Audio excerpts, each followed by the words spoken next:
de alguna manera está ocultando el gran ajuste que está habiendo en Venezuela, porque claro, tiene una inflación galopante, pero el ajuste es mala palabra. Esto lo aprendimos de Axel Kicillof.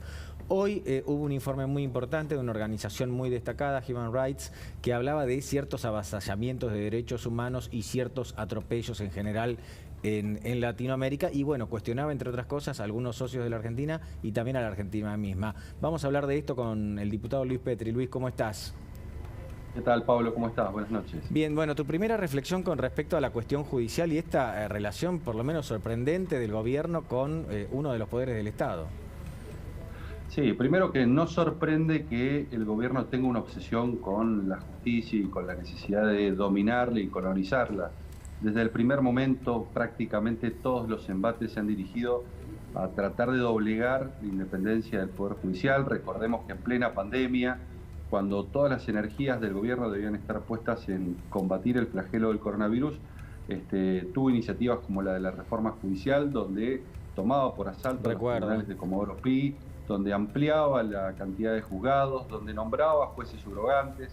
Posteriormente pasó con el Ministerio Público, con una ley que tuvo media sanción y que actualmente se encuentra frenada en la Cámara de Diputados, y yo creo que con la nueva conformación está garantizado que al menos no se trate, pero era la intención también hacerse de la cabeza del procurador Eduardo Casal, y así lo hizo con otras iniciativas, como por ejemplo puede haber sido el hecho de haber desistido de todas y cada una de las querellas por parte de la Oficina Anticorrupción, aduciendo falta de personal o por ahí presionando a jueces para que se jubilaran. Y ahora con este nuevo intento, digo, de avanzar sobre la Corte Suprema de Justicia, teniendo en cuenta que es una corte que ha manifestado visos de independencia, y esto claramente molesta al gobierno porque, sin lugar a dudas, hay muchísimas causas que tienen como protagonista a la vicepresidenta de la Nación por hechos de corrupción y a otros funcionarios, y necesita claramente que esas decisiones sean revisadas por el máximo tribunal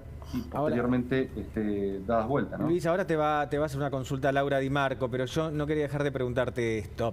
Si bien es una cuestión peligrosa esta relación del gobierno con la justicia, ¿no les juega un poco a favor a ustedes, digo a favor a la oposición? Porque para mi gusto es bastante piantavotos. No hay nada de esto que esté en la agenda de la sociedad y el kirchnerismo avanza como si no le importara.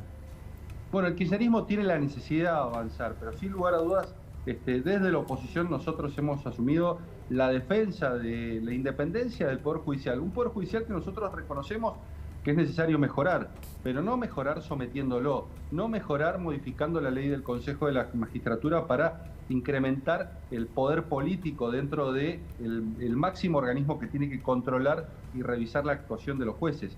No doblegando a la Corte Suprema de Justicia. Me parece que el camino elegido por el kirchnerismo claramente atenta contra una de las instituciones más importantes del sistema republicano, que es el Poder Judicial, y es prácticamente la única obsesión y el único plan político que tiene el kirchnerismo en estos 2 años, ¿no? Laura. Petri, sí, hay una antesala, hay una escena anterior con respecto a la embestida de la Corte, que es la reunión de Martín Soria, la bravuconada de Martín Soria cuando se reúne con los jueces de la Corte para apretarlos de algún modo.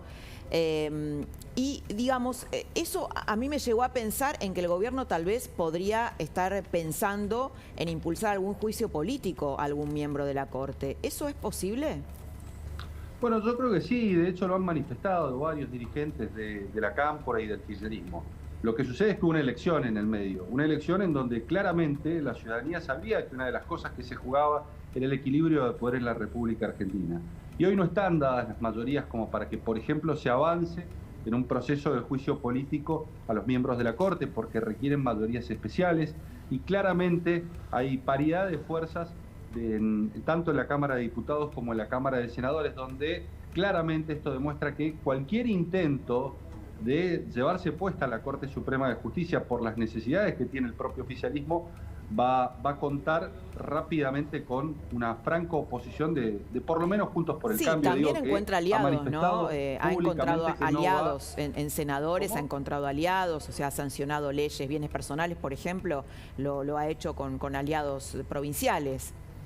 Claro, pero vos pensás que en estos momentos el oficialismo tiene 35 votos en la Cámara de Senadores, contra 31 de Juntos por el Cambio, pero se requiere una mayoría de 2/3 para destituir un miembro de la Corte, y esta mayoría de 2/3 claramente hoy no la tiene el oficialismo, y este es el reaseguro de que al menos hasta que finalice el mandato de Alberto Fernández no va a haber una embestida brutal como quisiera probablemente Cristina Fernández de Kirchner y los socios de la cámpora que tienen, ¿no? Luis, quisiera que veas algunos numeritos que vamos a mostrar, la gente naturalmente también, a ellos van, y también Gerardo Milman, porque quizás esto explica a veces qué pasa en las provincias argentinas y también explica cierto enojo de la sociedad con la política. A ver si los podemos ver en pantalla. Esto es un estudio que hizo el economista Roberto Kachanowski, que nos lo cedió muy gentilmente.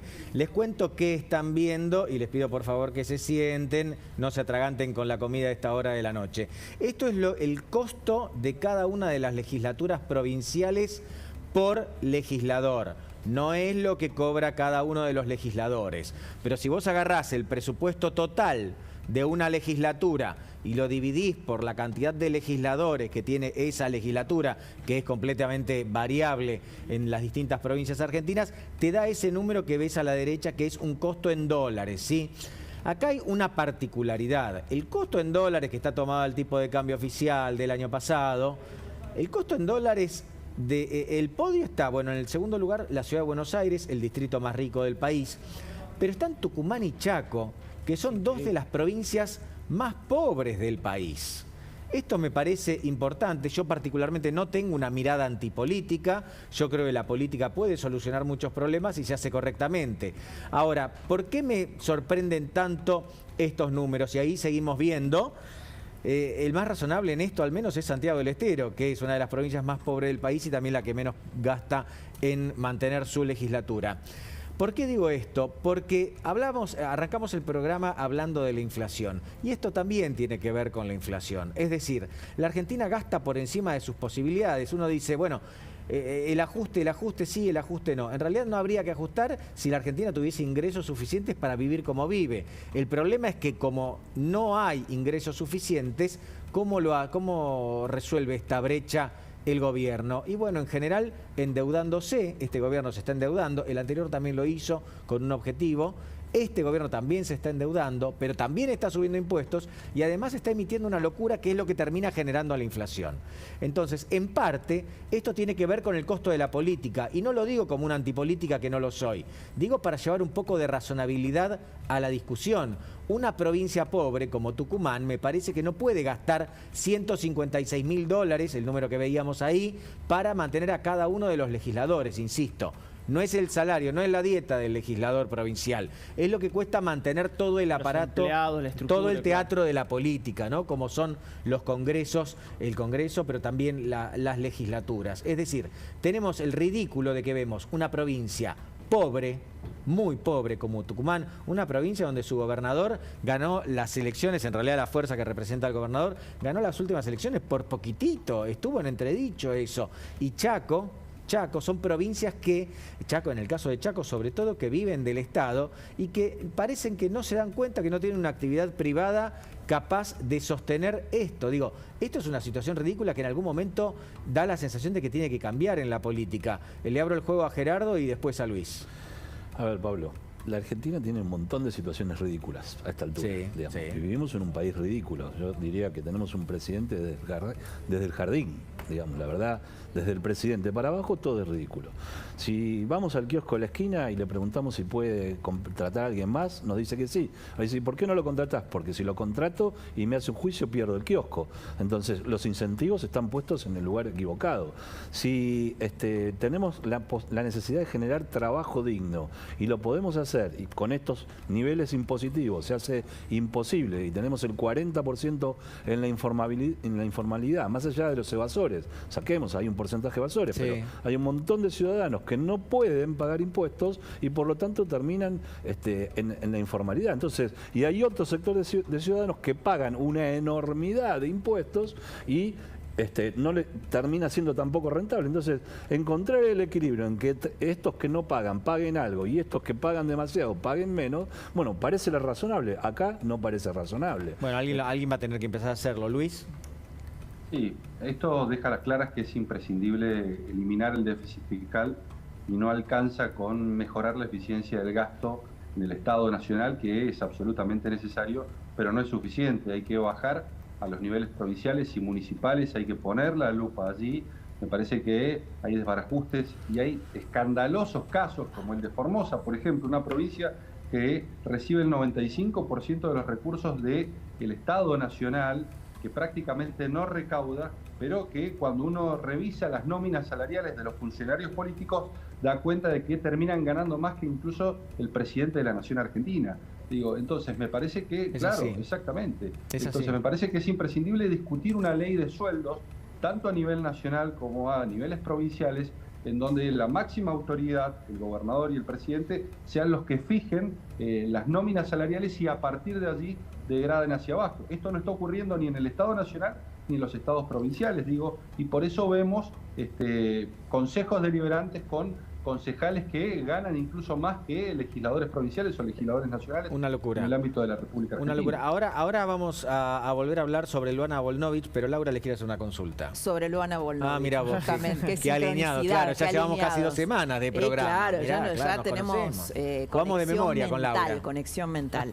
No, sumándote al dato y a los dos, en realidad, porque creo que esto nos interpela a todos, ¿no? El costo de la política, el nepotismo, la conversión del oficialismo en una suerte de oligarquía gobernante.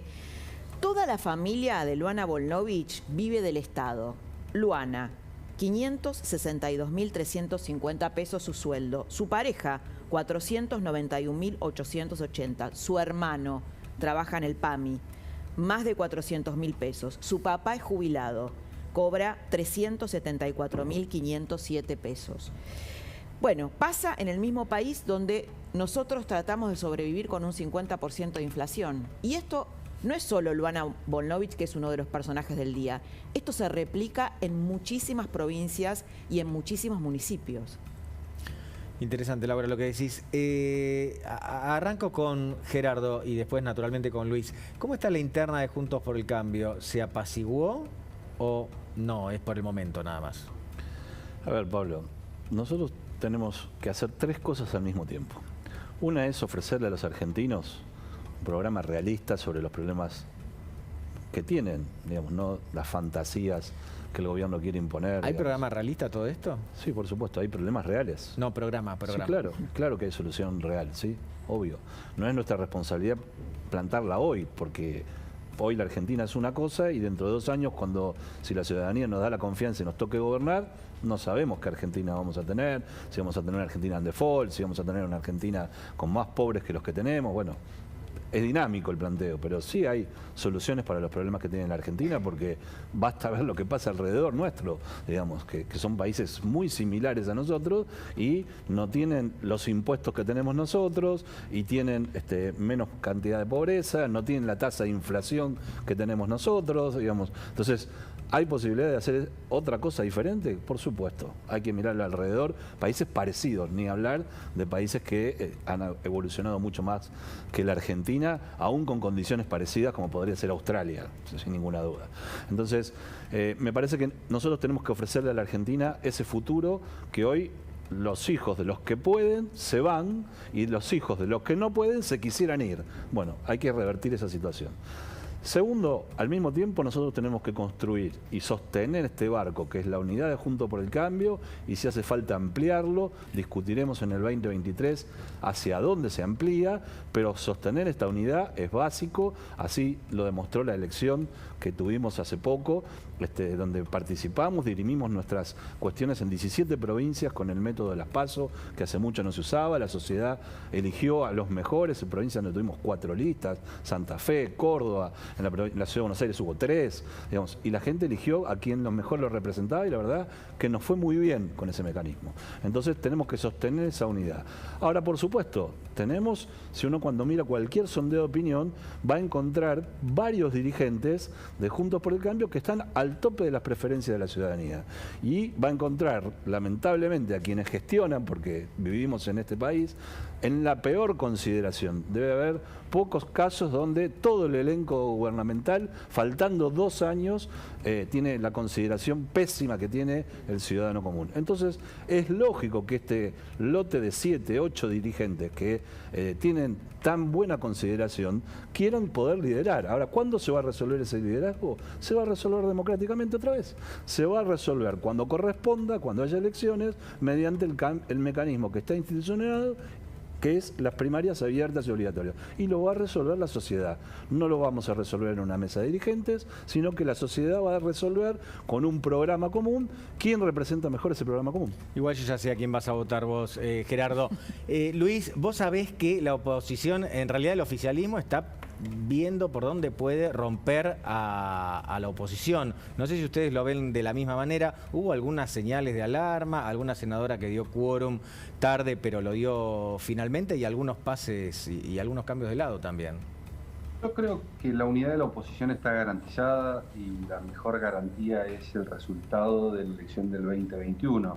Digo, nadie imagina un escenario en el 2023 como el que tuvo la Argentina en el 2011, con una oposición fragmentada, atomizada y con un oficialismo monolítico, donde ganaba Cristina Fernández de Kirchner con el 54% y el que le seguía era Hermes Wiener con el 17%. Digo, hoy Juntos por el Cambio es el reaseguro de que va a haber una alternativa competitiva que va a poder reemplazar eventualmente al Frente de Todos en la elección del 2023, y así la ciudadanía lo decide. Tenemos que trabajar para consolidar el espacio, tenemos que trabajar para ampliar el espacio, y es imprescindible que existan reglas de juego claras, en donde sin lugar a dudas hay muchos candidatos presidenciables y en donde tiene que haber una competencia colaborativa, pero donde claramente frente al gobierno tenemos que cumplir un fuerte rol opositor. La ciudadanía nos eligió y nos votó y nos puso en el Congreso para que le pusiésemos freno a este gobierno, no para que gobernáramos. No Luis, para que ahora, Luis, perdón, la fractura del bloque radical, que realmente no han podido explicar que eso le sirva al interés de la gente ni que esté entre las prioridades de la gente, ¿no debilita esa posición de fuerza que vos estás describiendo? Esta fractura entre... Más que eso, Laura, creo que debilita al espacio, por ejemplo, lo que ocurrió con bienes personales, que es un error no forzado producto de una falta de calibración. Digo, entonces, me parece que para futuras sesiones, para tratamientos de leyes complejas, hay que calibrar muy bien el quórum, los números que tiene la oposición, porque claramente estamos en un Congreso muy equilibrado, con números muy parejos, y no nos podemos dar el lujo, por ejemplo, de ir a una sesión a perder con el oficialismo en una sesión convocada por nosotros. Pero eso no tuvo que ver con la fractura del bloque radical, que no pudieron controlar quiénes se habían ido. Bueno, me parece que es el gran desafío que van a tener a partir de marzo, cuando se inicien las sesiones ordinarias, que articulen y coordinen los distintos bloques que conforman el espacio de Juntos por el Cambio para evitar el error, por ejemplo, que ocurrió en bienes personales, y por otro lado, el acierto que ocurrió en el tratamiento del presupuesto, ¿no? Luis, si tienen alguna duda con los números, acá Damián Dipache es un genio del Excel, le mandan la cantidad de legisladores que tienen y él les dice cómo va a salir la elección. Ahora les voy a preguntar sobre Máximo Kirchner, sobre Cristina Kirchner en un ratito,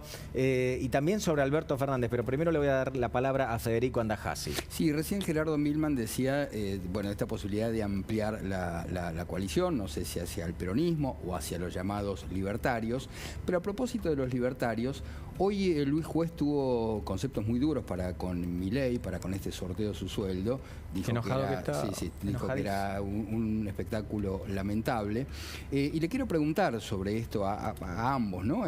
La política no debería mostrarse a la sociedad con cierta, con cierta forma, ¿no? Me parece que efectivamente hubo ahí algo, yo no sé, no voy a opinar como juez, pero me parece que hay algo completamente disruptivo en esta actitud. A mí me parece que Javier ha sido muy inteligente. Javier ha conseguido una base de 1 millón de personas gastando 200.000 pesos.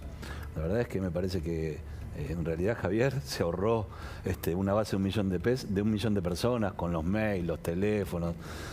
vale millones Igual de es pesos. fanático acá el que ganó el sueldo. Sí, Vamos a ver si bueno. lo convierte, ¿no? Se ahorró bastantes millones de pesos, pero Javier. la Así pregunta que es si le sirve a la política. ha sido muy inteligente. La política le hizo un sumario por 5 millones de pesos. O sea, La política no. Sí, parte del oficialismo le Ah. va a ingresar un sumario que cuesta 5 millones de pesos por eso. Bueno. Está en eso la política. Te digo, no, la verdad es que en definitiva ha sido muy inteligente y me parece que está muy bien lo que hace, porque además yo creo que cada uno puede hacer con su dinero lo que se le ocurra, digamos, porque esa es la base de un sistema capitalista, digamos, donde uno hace... Pero al que vive razonablemente de la política y tiene un salario como cualquier otro trabajo, ¿lo que hizo Milei no lo deja mal parado? No, la verdad es que yo vivo de la política y no lo puedo hacer, pero si él tiene otros mecanismos No te para molesta. vivir, la cara hace y eso, a mí no me siento incómodo en absoluto, digamos, ¿no? Porque él hizo una promesa de campaña, la cumplió, yo no prometí Chiquitito, eso ¿vos lo ves porque a Milei en vivo de 2023 eso, con ¿eh? ustedes? ¿Vos lo ves a Milei en 2023 con ustedes? La verdad es que estamos lejísimos de la elección, digamos, Pablo. Hoy, ¿cuántos pero las fotos habitantes, yo las veo. cuántos ciudadanos hoy no tienen luz? Digamos, No, eso ni que decir. Digamos, yo creo que, por ejemplo, ustedes le preguntaban antes, le preguntaban a Luis por el tema de la corte, por el tema de...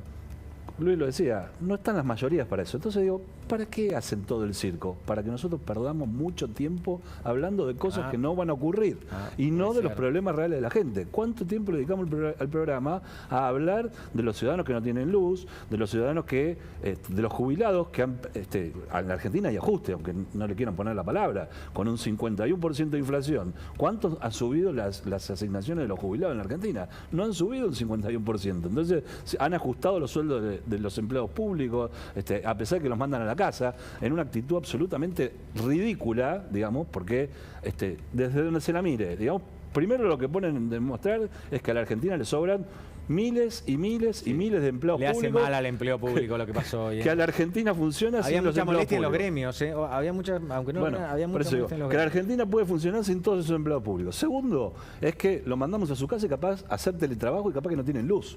No sé qué trabajo van a hacer sin luz. Bueno, en Casa de Gobierno, entre otras cosas, no sé si fue asueto o qué, pero parecía la Casa de Gobierno de Costa Pobre, ¿no? Y aparte tienen grupo electrógeno y lo mantienen, sale bastante plata a todos los argentinos eso. Quiero ir un poco más con Luis Petri. Dice Victoria Tolosa Paz, Luis, que la reelección de Alberto Fernández se va a dar de manera natural. No sé, quizás ella tiene una información distinta a lo que dieron las últimas elecciones. No sé cómo lo ves vos. Me parece que el Frente de Todos tiene derecho a postular a quien quiera como candidato a presidente. Yo particularmente creo que Alberto Fernández es el peor presidente de la historia democrática argentina. Pero si ellos lo quieren postular, bueno, bienvenidos sean. Nosotros tendremos nuestras propuestas, nuestros candidatos. La verdad que creo que el Frente de Todos tiene una formidable interna de la cual me parece que está a la vista de todos. Uno da cuenta de eso cuando, por ejemplo, ingresa en la discusión del acuerdo con el Fondo Monetario. Está claro que ellos seguramente no van a presentar un único candidato, probablemente tengan internas, y nosotros también seguramente también las tengamos, y creemos que de esa oferta electoral, como ocurrió en las PASO del 2021, tendremos las mayores chances para volver a gobernar los destinos de los argentinos en el 2023. Luis, ¿le van a aprobar el acuerdo con el fondo al gobierno? Ahora se convocó a extraordinarias, debería ser eso, debería después ser el presupuesto. Si el acuerdo es razonable, no hay por qué no aprobarlo. El punto es que me parece que quien no quiere el acuerdo con el fondo es el propio gobierno. Está claro que Cristina Fernández de Kirchner, sus senadores en 2 oportunidades, recordemos que enviaron cartas al Fondo Monetario Internacional. Está claro que desde el propio gobierno, desde hace 2 años vienen conspirando con un acuerdo con el Fondo Monetario Internacional. No es obstáculo la oposición. Hoy el gobierno quiere cargar las tintas sobre la oposición haciéndola responsable de un probable default.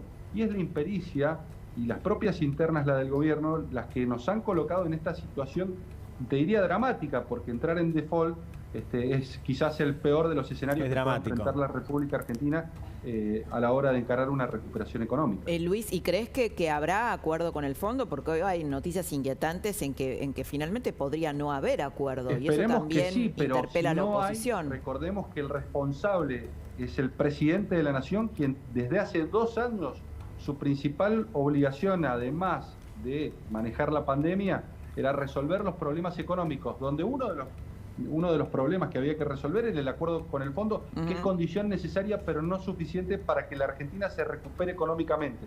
Digo, bueno, no su va a mandato bajar era la inflación, resolver no la se va a reducir recesión, el ¿no? déficit. Para eso lo votaron, para resolver la recesión económica. Exactamente, no se va a reducir el déficit, no va a bajar la inflación si no hay un plan económico, y eso es lo que la oposición le reclama al gobierno y eso es lo que el propio Fondo Monetario le reclama al gobierno, pero eso es lo que el gobierno desde hace 2 años viene ocultando y además no viene mostrando. Gerardo, ¿qué tiene que tener un presupuesto para que lo apruebe la oposición? Primero ser realista, digamos, primera cuestión, digamos. Vimos que el presupuesto anterior decía que iba a haber un 27%, 29% de inflación y terminamos en el 50,9%. Lo mismo iba a ocurrir, nos proponían un porcentaje de inflación. 33, que ya por el arrastre, cualquier chico que va a cualquier facultad de ciencias económicas sabe que el arrastre solo nos va a llevar, en el mejor de los casos, a repetir el número. Digamos, probablemente, lamentablemente, sea peor. Ahora, tiene que ser realista. Después, nosotros podemos discutir las prioridades. Nosotros pondríamos más dinero en seguridad, en educación, en salud, digamos, y ellos tienen la voluntad de gastar la plata en lenguaje inclusivo, gastar la plata en contratar artistas amigos que como caché privado cobran un precio y cuando van a vender al Estado lo triplican. Bueno, esas son prioridades que cada gobierno tiene la oportunidad de elegir y para eso los votó la gente. Bueno, la gente puede arrepentirse y tener una nueva oportunidad de votar otro gobierno en el 2023. Ahora, la verdad es que mínimo tiene que contarle la verdad a la ciudadanía de lo que pasa. Mínimo, y comprometerse a resolver los problemas, como decía Luis, digamos, la Argentina gasta más de lo que... Esto es como agarrar la tarjeta de crédito, salir de shopping, ponerse contento con todo lo que compramos y después enojarnos con la factura. A la vuelta, en unos minutitos, les voy a preguntar quién es el heredero de Cristina Kirchner. Yo honestamente a esta altura no lo sé. Mientras tanto les cuento, Bodega Lagarde presenta su nuevo